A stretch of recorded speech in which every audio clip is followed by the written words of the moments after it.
जो धरना है एनएचपीसी वर्कर्स का, उसका चौथा दिन है। हम शुक्रवार से लगातार जो है वो आंदोलन पे हैं मजदूर। और कारण ये है कि हमारी एक सफाई कर्मचारी है चंपा देवी, उनको काम से निकाल दिया है।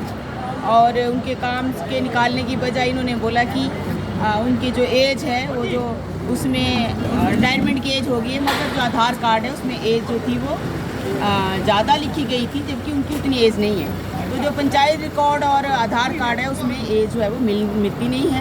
तो बाद में जो है उसको ठीक करके मैनेजमेंट को दे दिया, और मैनेजमेंट ने कहा कि ये जो अगर आप ठीक करके दे देते हैं तो काम पर रख लेंगे, यही कहा। तो फिर जब ठीक करके दिया सर्टिफिकेट तो उसको माना नहीं, वो आनाकानी कर रहे हैं। तब मैनेजमेंट ये कहती है कि ये ठेकेदार का मामला है। और जब ठेकेदार के पास गए, उन्होंने कहा ठेकेदार से बात करो। हमने जब ठेकेदार से बात की यूनियन ने, तो यूनियन ने भी की और चंपा देवी ने भी की।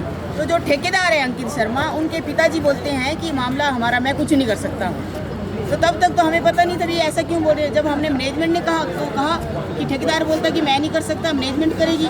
तब मैनेजमेंट जो है कई दिनों के बाद मैनेजमेंट ने ये बोला हमारे यूनियन के लोगों को कि आप पवन नैयर जी से बात करो, जो एक्स एमएलए। तो तब जाके हमें पता चला कि मामला कहाँ पे है।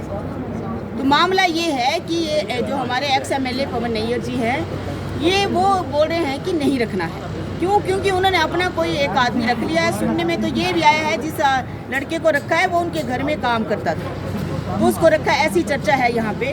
वो जिस मर्जी को रखे, मगर चंपा देवी का अधिकार बनता है, उसका कानूनी अधिकार बनता है। इसलिए हम ये कह रहे हैं कि चंपा देवी को काम पर रखो।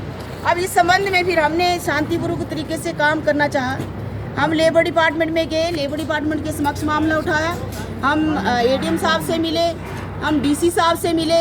ये सब लोगों ने बोला कि भाई आपका जो है कागज़ ठीक है और आप जो है वो इनको रखो, कंपनी को ये बोला।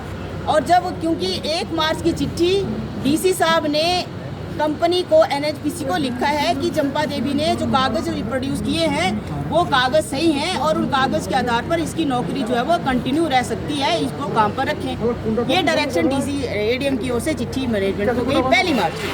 हमने धरना लगाया 15 मार्च को। हमने 15 मार्च से शुरू किया, जब कोई बात नहीं सुनी गई, डीसी की बात नहीं सुनी गई। एमएलए साहब ने फ़ोन किया जिस दिन मुख्यमंत्री आए थे, उन्होंने कहा कि एचओपी को कि मैं इस लेडी को काम पर भेज रहा हूँ क्योंकि इसका हक बनता है। हम दूसरे दिन चले गए एचओपी के पास, ये चंपा देवी भी गई। तो तब एचओपी ने कहा कि नहीं जी मैं क्या कर सकता हूँ, और ये तो पवन नैयर जी का मामला है, आप बात करो। दोबारा फिर पवन नैयर जी से बात की, उन्होंने कहा मैं योगेंद्र शर्मा से बात करता हूँ।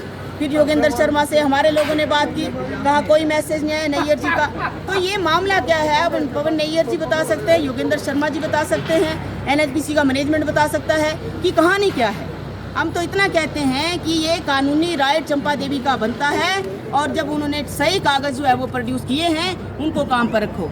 शनिवार को जब हमने शुक्रवार को ये धरना शुरू किया, शनिवार को एक मैसेज आया कंपनी प्रबंधन की मीटिंग करनी है हमने। हम मीटिंग करने के लिए गए, जब हमने उनसे बात की तो वो घुमा फिरा कर बातें कर रहे हैं, वो कुछ नहीं कह रहे हैं। वो कहते हमें टाइम दो आप।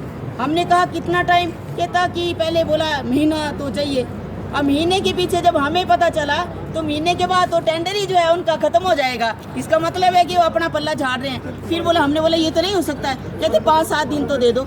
तो 5-7 दिन, शनिवार को उन्होंने बोला, सोमवार एतवार हो गया, सोमवार हो गया, आज मंगलवार है, तो आज भी कुछ नहीं हुआ। तो कर क्या रही है कंपनी कि हमारे जो लीडरशिप है उसको कॉन्ट्रैक्ट वर्कर है उसकी ट्रांसफ़र नहीं कर सकते हैं। वो जहाँ के लिए कॉन्ट्रैक्ट साइन हुआ है, मेंशन किया है जगह, उस जगह से दूसरी जगह भेज रहे हैं ट्रांसफ़र करके, तंगी देने के लिए कि वर्कर जो है वो लड़ाई उसका कमज़ोर पड़ जाए। अभी कई लोगों को चिट्ठी निकली है कि आप साइट पे नहीं है। इन्होंने कमेटी बना दी, किस बात के लिए? कि लोग काम पर है कि नहीं है, वहाँ चेक करेंगे। कमेटी इस बात के लिए क्यों नहीं बनी कि चंपा देवी का केस आपके पास, अगर वो जनवरी में रिटायर हुई हैं, फरवरी पूरा महीना था, मार्च अब पूरा महीना हो जाएगा, आज जो है कितनी तारीख हो गई है, 19 तारीख हो गई है। तो उसके लिए कोई कमेटी नहीं बनी कि कमेटी बनाते और चेक करते उसमें फाइंडिंग क्या क्या है वो करते और आज फैसला लेते। उसके लिए कमेटी नहीं बनी। कमेटी वर्कर को जो है हरास करने के लिए, वर्कर को दमन करने के लिए, उसका उत्पीड़न करने के लिए, परेशान करने के लिए कमेटी बनाई है। हम ऐसी कमेटियां 3600 बनाएं। आज हम कहना चाहते हैं मैनेजमेंट को, एनएचपीसी की, ये जो आपका रवैया है, ये जो तानाशाही, ये नहीं चलेगी। आप कानूनों के साथ इस तरह से नहीं कर सकते हैं। आप एक गरीब महिला जो विधवा है, बेसहारा है, जिसका कोई कमाने वाला नहीं है, आप उसके साथ ऐसा कर रहे हैं और आप बोलते हैं कि हम सोशल रिस्पॉन्सिबिलिटी निभाते हैं। हम जो है जन कल्याण का काम करते हैं। क्या जन कल्याण का काम है ये? एक गरीब महिला को प्रताड़ित कर रहे हैं पिछले 1 महीने से। कभी वो डीसी के दफ्तर जा रहे हैं, कभी कहाँ जा रहे हैं, कभी एमएलए के पास जा रहे हैं, सारी जगह जा रहे हैं। आप सुन नहीं रहे हैं। यहाँ आते हैं तो आप गेट बंद करते हैं। तो हम ये कहना चाहते हैं आप लोगों के माध्यम से, हम तो पवन नैयर जी से भी हाथ जोड़ के विनती करते हैं कि आपको लोगों ने एमएलए बनाया, आप चुनाव लड़े, इन लोगों ने साथ दिया, उसके बाद भी साथ दिया, आप नहीं बन पाए एमएलए, तो मजदूरों का कसूर नहीं है। अब वो जो है खींच, आप अगर मजदूरों को निकालना चाहते हैं तो ठीक बात नहीं है। हम तो यही कहते हैं जनाब, आप जो है वो जो गरीब महिला है, आप सामाजिक हम आपको कह सकते हैं, कॉन्ट्रैक्टर तो आप एनएचपीसी के होंगे, लेकिन चंबा की जनता के तो आप नेता हैं, उनके तो ठेकेदार नहीं हैं। आपने कंपनी का ठेका लिया है तो लोगों के लिए तो नेता है। तो जो आपकी जिम्मेवारी जनता के प्रति बनती है, आप उसको निभाओ। चंपा देवी को न्याय दो, इसको काम पर रखो। अन्यथा ये लड़ाई कंपनी प्रबंधन की लड़ाई के साथ साथ ये लड़ाई जो है मजदूर राजनीति की लड़ाई भी लड़ेगा। आज हम यहाँ से आगाह करना चाहते हैं, अभी चुनावों का डंका बज गया है। ये जो लोकसभा के चुनाव आएंगे, नैयर साहब, आपकी पार्टी के खिलाफ मोर्चा लगेगा गाँव-गाँव में जाकर, जहाँ यही नहीं, CI2 के साथ जुड़ा सारा मजदूर, चाहे वो किस भी डिपार्टमेंट में है, हम सारे जो हैं इस अन्याय के खिलाफ जो है वो हम लड़ेंगे। ये लड़ाई यहीं नहीं लड़ी जाएगी, ये लड़ाई घरों में, गाँव में, सारी जगह आपको जो है वो हम वहाँ काले झंडे दिखाएंगे जहाँ आप जाएंगे। इसलिए आप इस तरह से मत करो। आप 5 साल एमएलए रहे, CI2 की ओर से एक भी स्टेटमेंट आपके खिलाफ नहीं गई, हमने कभी आपके खिलाफ नहीं बोला। इसलिए हम चाहते हैं कि आपकी जिम्मेवारी ठेकेदार के अलावा जो सामाजिक जिम्मेवारी उसको निभाइए। और साथ में हम एनएचपीसी डिपार्टमेंट को ये कहना चाहते हैं, आप ये जो लुक्का छुपी का खेल खेल रहे हैं, कभी इस ठेकेदार को बुला रहे, उसको बुला रहे, कभी पुलिस को बुला रहे, हम नहीं डरने वाले हैं। हम अन्याय के खिलाफ लड़ते आए हैं